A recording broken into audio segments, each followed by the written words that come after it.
By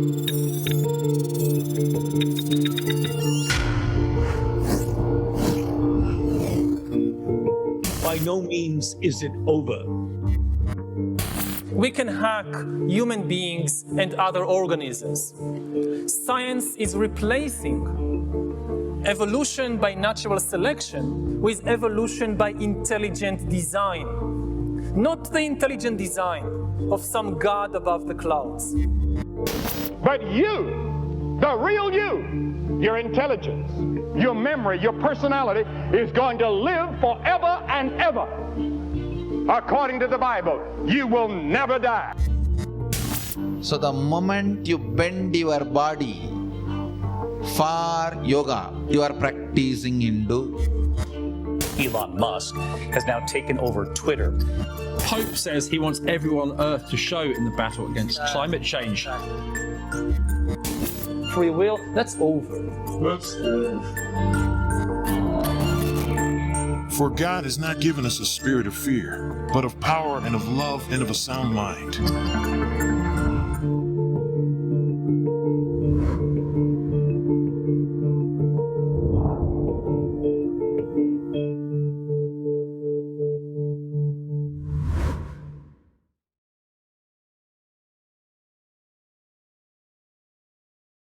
What most of you don't know and will before this talk is over, that what we're experiencing now in this entire curse of abortion that has nearly destroyed our world and our sense of what is right and wrong, and our ability to discern and morally judge what is and is not proper in God's world and in man's world. This all began for us 100 years ago.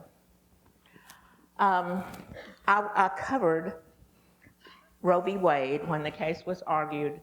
The Mississippi case, Dobbs case, was argued at the Supreme Court about 1.5 years ago, 2 years ago.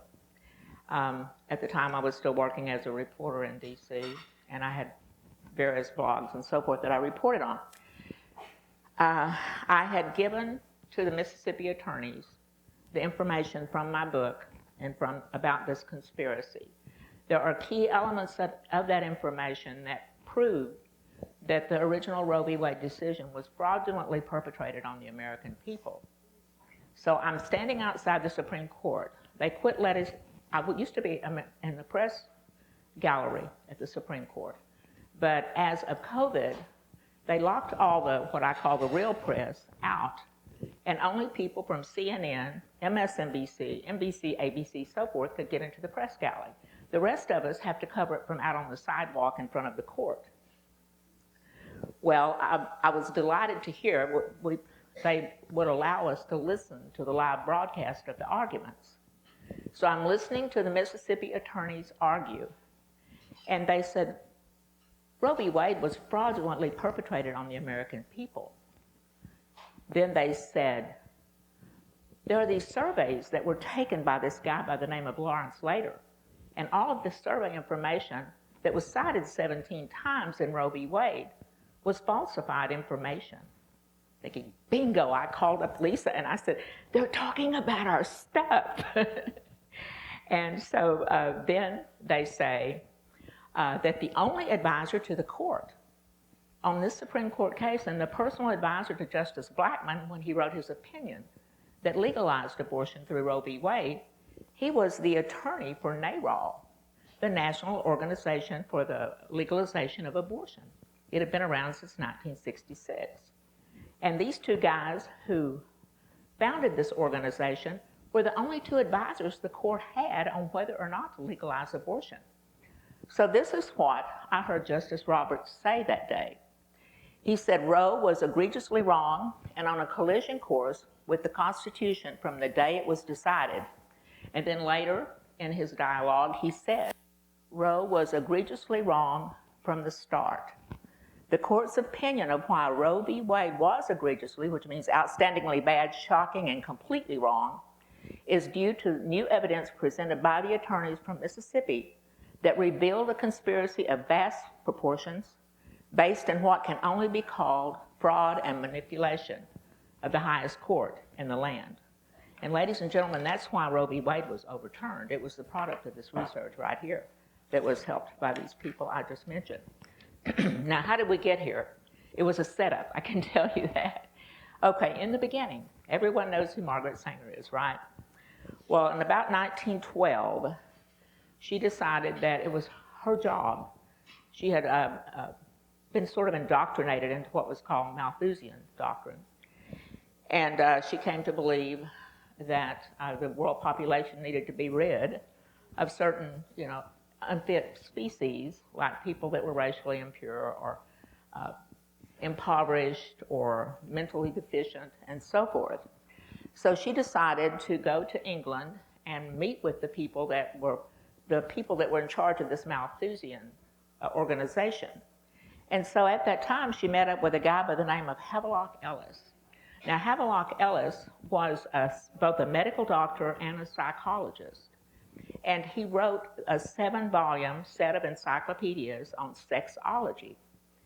In these encyclopedias, he envisioned a day when the world would be totally bigendered, he called it.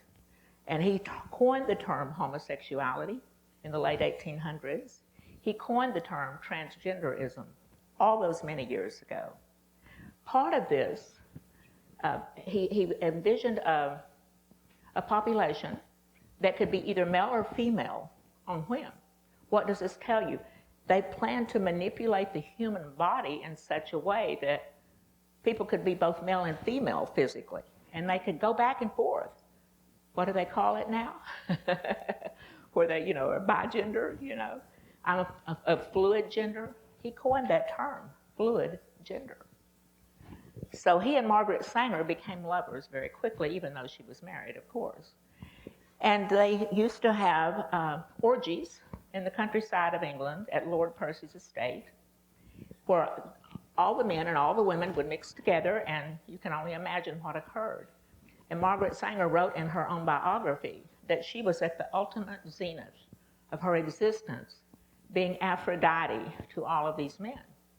These men included people like H.G. Wells. These were famous men from all over the world, and they were all part of this sort of secret society.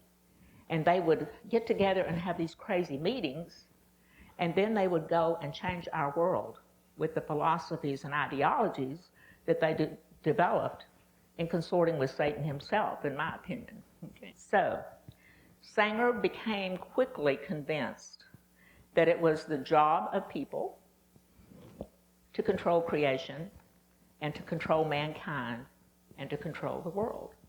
And she believed that there was an elite species of intellectuals. She was one of these, in her opinion. And Havelock Ellis was another. And these people should be able to control the world and rid it of everyone that was undesirable. Sounds a lot like Hitler, doesn't it? Okay. So we had sort of gotten a little sniffle of this. I had found a book in the records that we had explored here in New York.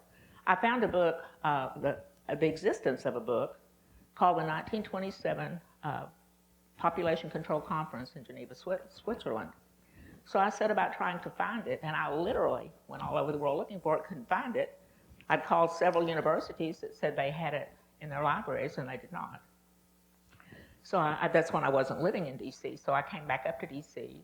I'm a researcher at the Library of Congress. I went in, ordered the book. They said they couldn't find it. So we had a librarian who told us he would get it for us. And he said, they misshelved these books they don't want the public to see. The librarian there, as she's looking into the record, she said, this book has been banned. I've never seen this before. We can't give you this book. It's been banned in the United States of America. It's been banned. And so then the guy said, we do have it. I'll go get it. And so he did, and Lisa and I made copies, the cover, the front, the back, the bibliography, and so forth. Then we had to give the book back because the library was closing. And I have ordered that book many times since, and it always says unavailable, unavailable, unavailable. You cannot get a copy of it anywhere in the world. And so I have a rare bookseller out of California, and I've gotten a lot of my books on population control and Margaret Sanger and so forth from him, and he couldn't find it anywhere either. So I had studied at Oxford for a couple of different summers, and I had made friends with a rare bookseller over there. And so I contacted him, and he was able to find the book for me. and it's shipped to me from Geneva, Switzerland. I have it under lock and key now. I have several digital copies and paper copies, and a lot of what's in that book is in my book. But we've found something that has been hidden from the world for all these generations. And in it, we were able to unlock this plan that is the foundation for what we're now experiencing. This is something that's really interesting. Lois here and I found Margaret Sanger's personal diaries and date books from 1912 through 1954. And we digitized all of those.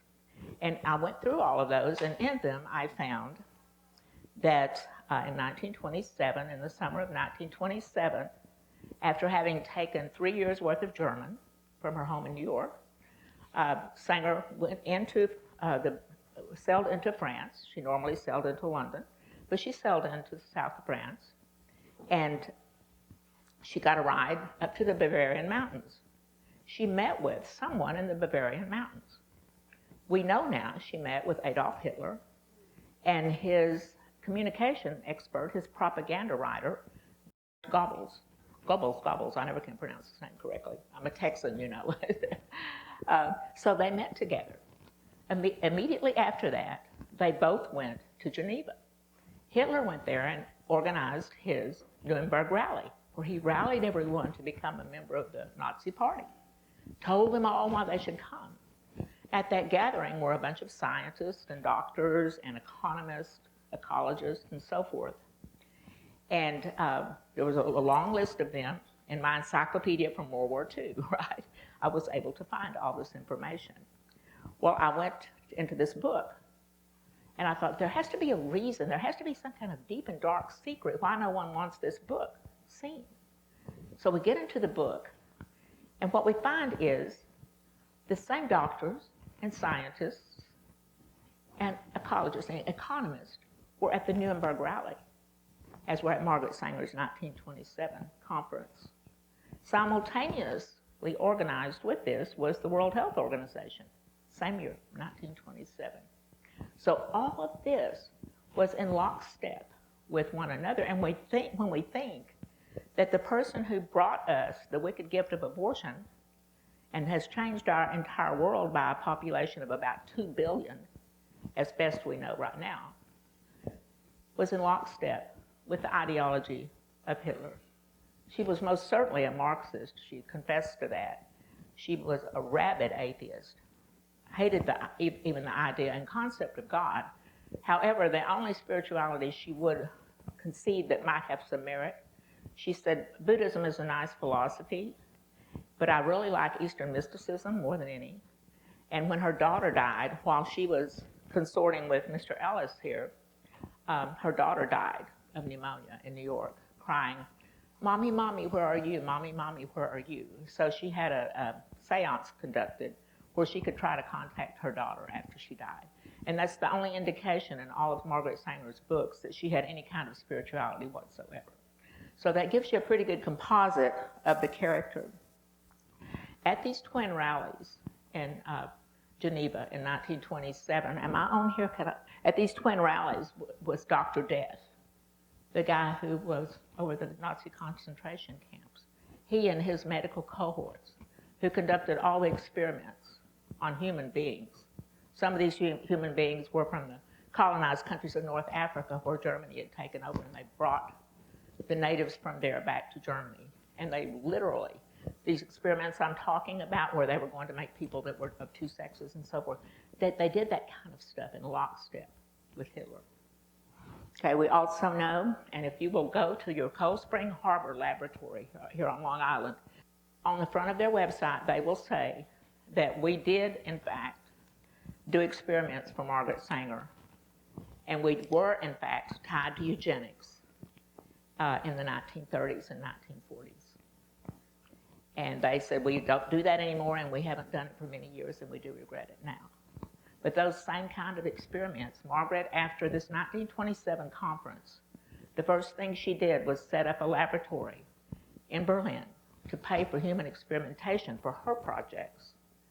And then after World War II started, she moved that research to Cold Spring Harbor here on Long Island, where it did continue.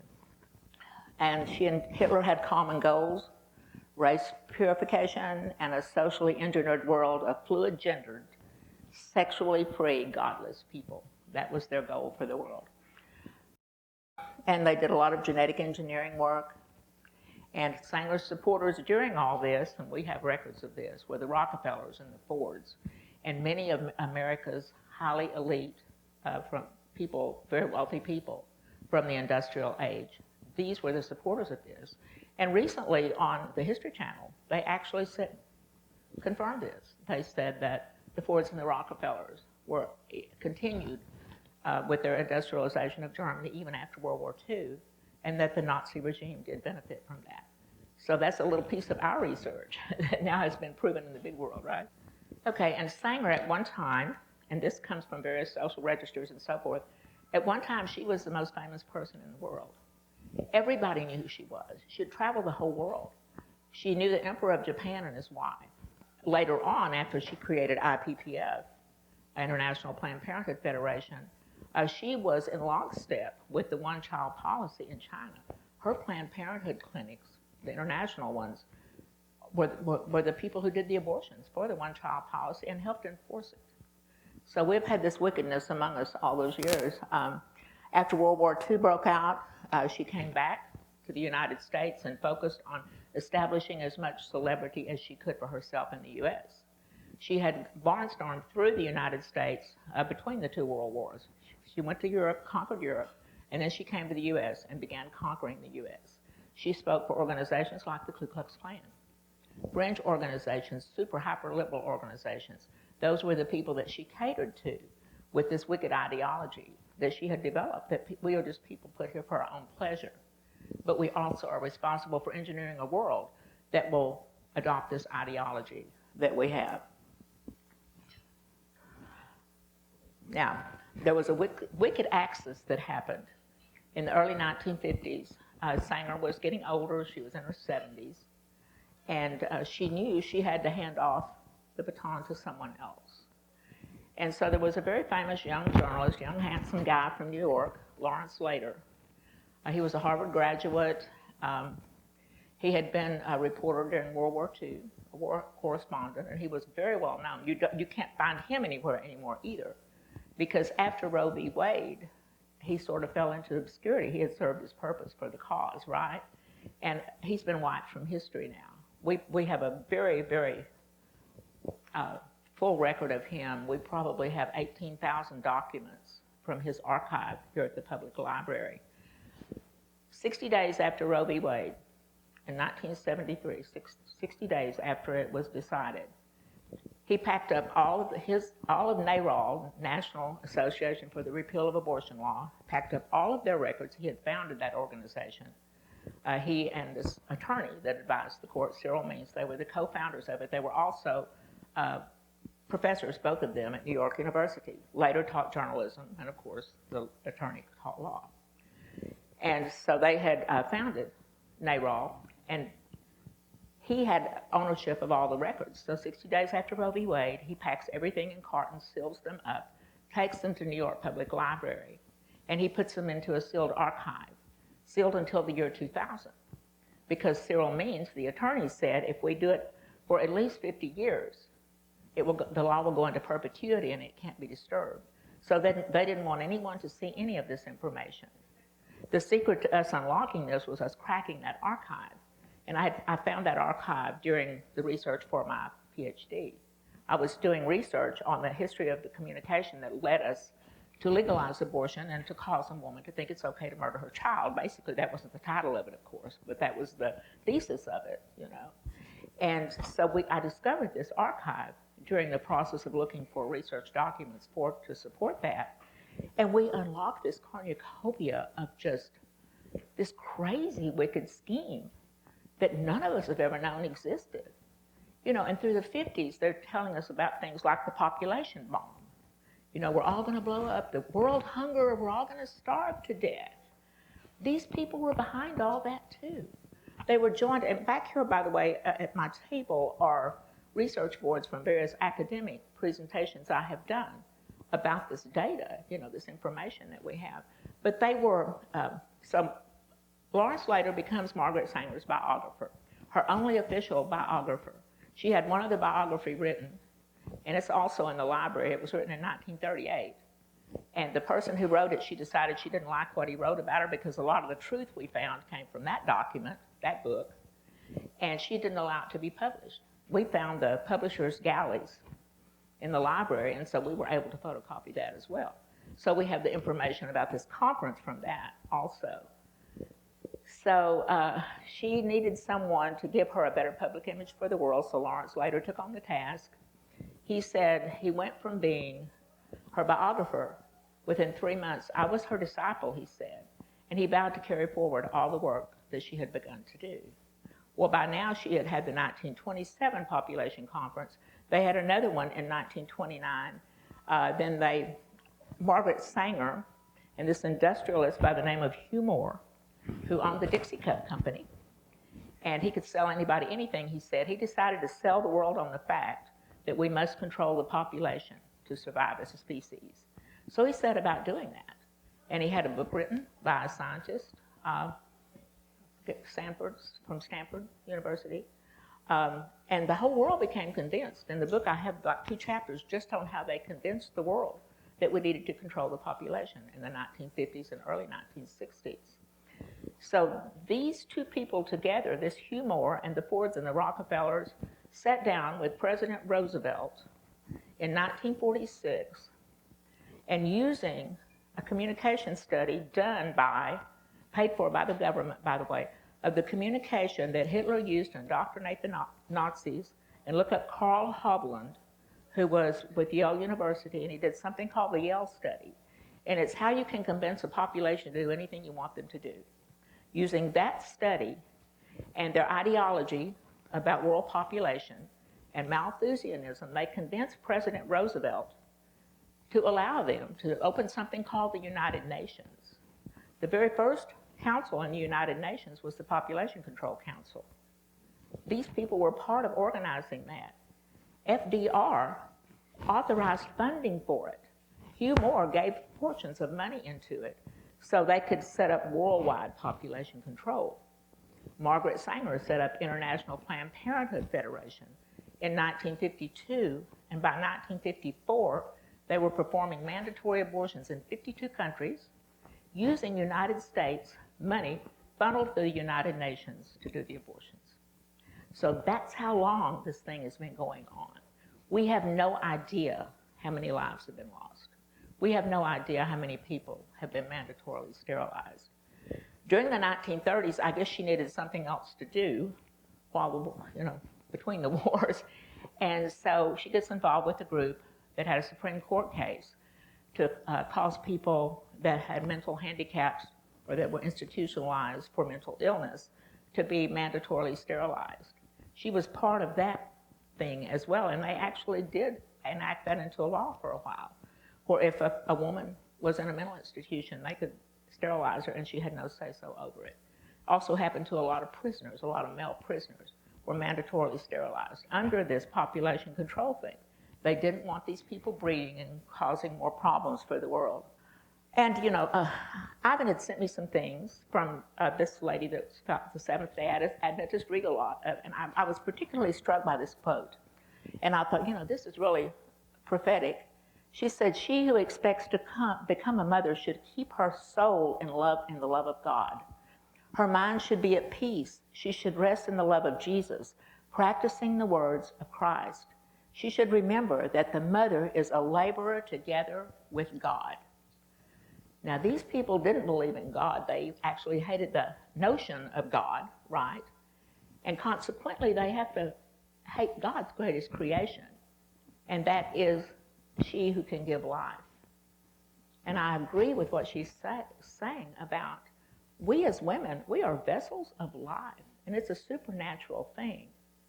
And in interfering with that process and in killing these unborn babies, not only are they interfering with the sovereignty of womanhood, but they're also interfering with God's plan for the entire world and God's creation. And what they're doing is unseating God as the creator. Then guess who gets to take over the world, right? So that is the underlying motive of all of this entire thing. And abortion, and legalized abortion, and mandatory abortion, is just the wheel, the hub that this wheel turns on. And now it's being used, this same communication strategies, this same ideology, is being used to, survival of the fittest, and to take away the power of us having our own money and control over it, and to take away the sacredness of womanhood and life, and to say that the unborn have no rights. And that's what the Mississippi case was really about. The unborn have a right, and they have a right to receive medical care when they're born, when they live over an abortion, and they have a right to live after the heartbeat. Now, let's talk about what happened after Sanger died. She died in 1966, and he continued her work.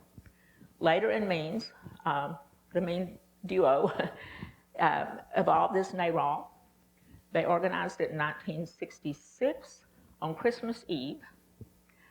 They had their first meeting,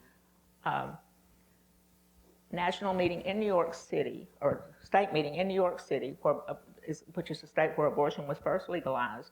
They were behind the legalization of abortion in every single state in the United States. This duo and their organization they wrote the entire document. They provided the attorneys, the abortive women. They did the whole thing themselves through this organization. And so they did it first in New York City, or New York State, with the cooperation of Governor Rockefeller. They convinced a bunch of Catholic legislators to vote for it. And even though these people tried to take their votes back later because they had such conscience about what had happened to them, they never could. So abortion became legal in New York. And then they masterminded this scheme to get abortion legalized in at least 4 states, which they did. Okay? And then they put together a case. They have used the same template for every single state in the United States. They would get young lawyers coming out of law school, and they would tell them, go find a pregnant girl who wants an abortion, and tell her you'll help her try to get one. And go to the district court and file and ask for an injunction where she can have control of her body and have an abortion. And they'll say no. When they say no, come back to us. And I have a really interesting sort of factoid here. The person who successfully argued Roe v. Wade, the person who approached the Roe lady, Norma McQuarrie, the person who approached her, her name was Sarah Weddington. She's an attorney. She had recently graduated from law school in Texas back in 1969. And she's the one who found the person and did the thing at the district court, brought it back to NARAL, sent it in the mail to them. I have a copy of it. She said, I have someone, and this is the decision. And so they took this decision and one from Ohio, and they did Roe v. Wade and Doe v. whatever their district attorney was in that district. And they created a lawsuit for the Supreme Court. And they set a precedent at that time. And when Justice Roberts kept talking about this precedent that was set, people have no idea the magnitude of this thing. Because the precedent they set at that time was this: if women in Texas and women in Ohio have a right to have an abortion, then women in all states should have an abortion under the Constitution. And they did it under a section of the Constitution that has to do with privacy of all things. But they got that law enacted. Well, guess what? Once they did, then every state, whether it was in their value system or not, had to allow abortion. And then a case by the name of Casey came along, which said you could not prevent a woman. You could not make an undue hardship on a woman having an abortion. The state of Texas lost many cases about that, trying to close down clinics that were operating and they were dangerous to women's health. They closed down many of these clinics because they couldn't get around that undue hardship on a woman. So states like Texas, where abortion would have never been legal in the first place, were required to provide facilities for women to have abortions. And that was the case until this Mississippi law went through. Well, this same precedent, what Roberts was referring to, this same precedent has been used to decide all of the rest of the things that have impacted our culture so negatively. This is where we were headed. This was the next bill headed through the court had Roe v. Wade not been overturned. And we who knew were very frightened about this. Maryland and California had bills in their legislatures that said a woman could receive an abortion up to 2 months after the baby was born, except they took the language woman out. And they put people, not women, but people. In other words, if a gay couple decides to have a baby and they have a surrogate mother and they break up and decide when the baby's already born a month or two, they break up and decide they don't want the child will be euthanized. Wow. That was the next bill headed through the Supreme Court about abortion. And it was on this same precedent. And we had already had that in Maryland and California. We had the 2 states required under the Roe v. Wade precedent. So they were going to come back and say, well, Maryland and California can do this. Now women in all states, or people in all states, can abort up to 2 months after. Horrific, right? These guys did all of that. Okay? Now, the interesting thing about Sarah Weddington is this. She's from Abilene, Texas. Her father was a Methodist minister there. Now, she's 15, 20 years older than I am. She just died, by the way, after this decision. I was getting ready to interview her. I had an appointment, and I never did get to. It's odd that she died right after. I wondered if it was a suicide, but anyhow. I'm also from Abilene, Texas, and my father was a Baptist minister in the same town as her father was a Methodist minister. Now, you think about that. That's the oddest coincidence, right? And I've also identified with Lawrence later because he was not only a journalist, he was also a university professor, and he had a PhD, just like, so we were sort of like twins too, so I'm sort of in the middle of this, identifying with this one and this one on our particular disciplines, but totally not identifying on the cause and effect of them, right? And Cyril Means Jr. was truly, and this was proven in the Mississippi case, he truly was the only advisor to the court. I will never forget when Lisa and I went to the National Archives. We found in the National Archives a letter from Cyril Means Jr. written to Justice Blackmun after Sarah Weddington had argued Roe v. Wade in the court, and while they were formulating an opinion, Blackmun was probably the wrong justice to pick for such a major issue because he was very inexperienced. He had just come into the court. Consequently, he was a little insecure, I think. And so Cyril Means wrote him a letter, and he said, I'm an expert in British common law, which is the law in which abortion was based before Roe v. Wade. And so he wrote him this letter and said, I would be glad to help you. I have no vested interest in this whatsoever. Now, of course, he was the lawyer for NARAL and a board member, but he had no vested interest. And so we have that letter, the original from the National Archives. And then we have a handwritten note by Blackmun that told his clerk to get in touch with Mr. Means and tell him we would like copies of all his journal articles, and yes, we would welcome his advice to the court. And then we have the letter back from Cyril Means saying I would be honored to advise the court. The Mississippi attorney that day when they were arguing, he says, and we have this letter. If you want it, you can go right over here to the National Archives and get it. Well, Lisa and I had asked for the folder and Blackmun's notes, and they said, oh, nothing like that has ever existed. The justices don't keep their notes. I said, I know they do. I've had them before, not his, but others. And so she went and looked, and sure enough, they were there. And so we opened the carton, and we were the first people to ever crack that archive. No other researcher had ever looked at Blackmun's notes. And in it, we found that. Of course, we had also cracked this archive that had been taken of NARAL's records 60 days after the Roe v. Wade decision. We cracked that one, too. And the only way we were able to get in there is because I was an academic working on my doctoral dissertation, or we wouldn't have gotten in. You had to have a letter from your committee, your dissertation committee or whatever. So anyhow, we uncracked that, and they used both those things, plus falsified surveys that Lawrence later had done through Life and Look magazines and Red Book magazine. And they had falsified all the survey information. They had actually written over the surveys that were tabulated by Yale, the statistics that they wanted to use for their argument for abortion. These were cited 17 times in the document of Roe v. Wade. They are still used today by Planned Parenthood for their 10-point argument.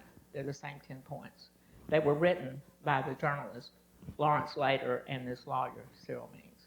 So all of this came out in court, and that's why we are where we are today.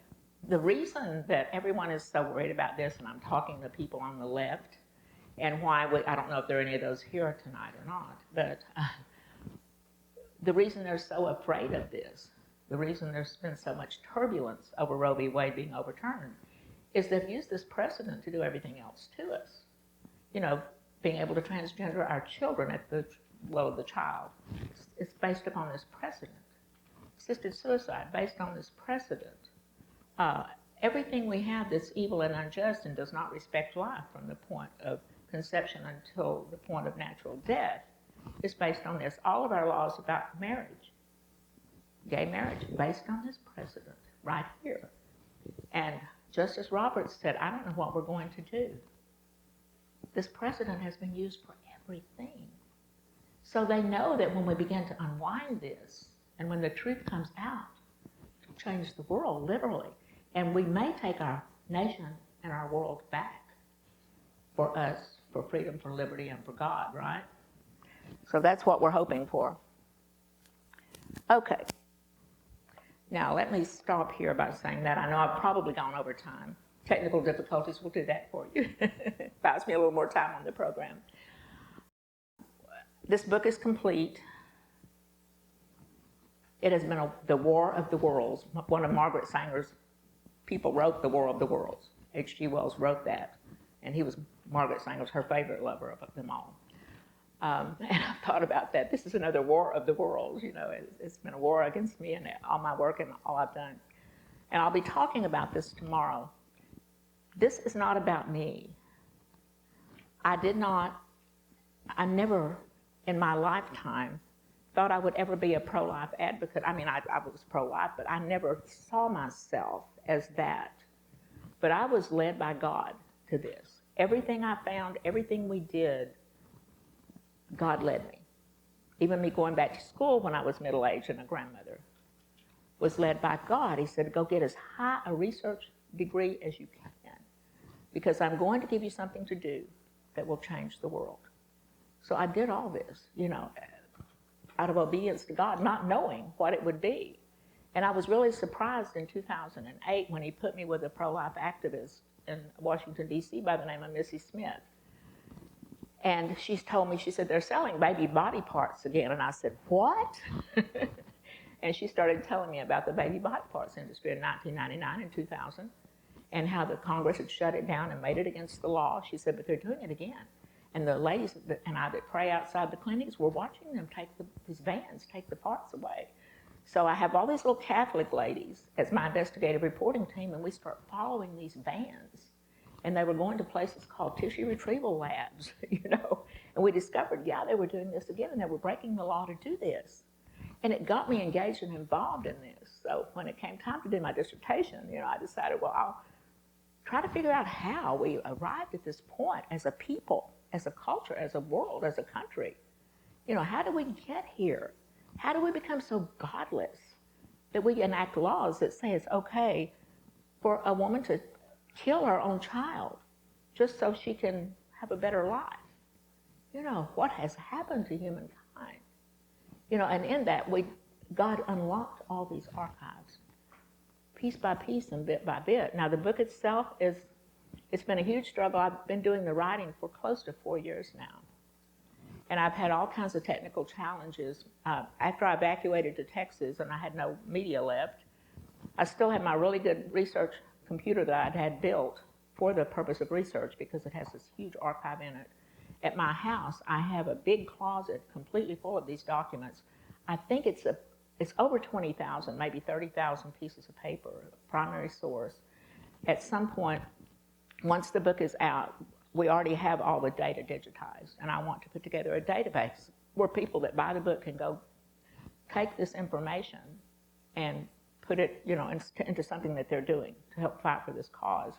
I recently listened to the doctoral defense of a student who used my work to build her own dissertation about how we can minister to women who have bought the lie. And she worked with the Sisters for Life here in New York and did her doctoral dissertation on that, and it was beautiful. So this information, God didn't give it just to me or to my group. And by the way, my group also included about 12 research assistants that were students of mine. So together, the research took probably 5 years to do. And we're still doing it. We're doing research this next week if they'll let us in the library again. But this information is owned by God because he's the one that started it, right? So it will be available to people. The book should be available in March. I've had some bad malware put in my computer. I went to download something from the cloud. And when I did, it took every folder, and a friend of mine verified this, by the way, that this was malware that was written, put into the cloud, my cloud. And when I told my computer to download these 3 documents, it opened every single folder in my computer. And I remember, this is the research computer with all the tens of thousands of documents. It dumped all of them on my desktop. Opened the folders. It's like dumping a huge file cabinet of 20,000 documents on the top of the desktop. My screen had already been compromised and gone out. And I got here to the hotel and tried to plug into the TV screen to be able to use this computer that's such a jumble, you can't find anything, right? Luckily, I have things on drives and backups, so I haven't lost anything. But just, it's a crippling to try to fight against the tide of this stuff. It's the worst form of evil, and it's created to dethrone God, right? So this book will be available in May. It will tell you things that you never dreamed were possible. And actually, my research assistants, the grown women, and all these students, male and female, that would come to New York or help me at the university where I was, as we would dig through this research, they would get ill, physically ill, and have to go outside. Some of them couldn't handle it emotionally, and they said, I can't do this. I'm sorry, it's too horrible, it's too awful. And I would say, well, that's fine, you've helped, you know. And I'd put them to sorting papers or something. So it's horrific. It's something that, if I could tell the whole story, it would take a volume of encyclopedias. But this book goes from 1913 to 1973, and it stops with Roe v. Wade being legalized. But it tells the whole story up to that point. I've already completed the research for the most part for the next book, and it's called Abomination. Instead of sacrifice, it's the abomination. And it's the desolation. You know, we read about that in the Revelation, right? About the abomination of the desolation. Well, the desolation is the soulless creature, you know, and it's the robbing of the souls, literally, from the bodies of mothers. So a lot of work left to do. If I hadn't had some great prayer warriors, I wouldn't be standing before you right now. And if God hadn't ordained this, I would never have done this. Never in my ambitions when I was a little girl did I ever want to do this. You know, I never dreamed I would ever want to do this. But God put it before me, and so I've tried to be faithful to the cause, and He's surrounded me with fabulous people, and good universities have given me grants to be able to do this the right way, so when people try to dispute it, can't do it. We have proof. So I'm glad to speak before you tonight, and I would just ask you for your prayers as I go along. And we need to get this book before the world, and it's been a challenge financially, emotionally, spiritually, and technically more than anything else, I think. And I'll just close by saying this. Lisa likes for me to say this because it sort of emphasizes the danger. I've had 5 credible attempts on my life since I began this work. And by the power of God, nobody's been able to touch me. So I praise God for that. And that's one reason I always ask for prayers when I complete my talk, is because I seriously am an enemy of the enemy. Okay? And I'm just honored and pleased to speak before you tonight. And I thank God for all He's done through all of you and your work that you're doing. It's all important work. And I'm just delighted that God is bringing us together, to work together shoulder to shoulder, to change the world and to take it back for God Almighty. Thank you.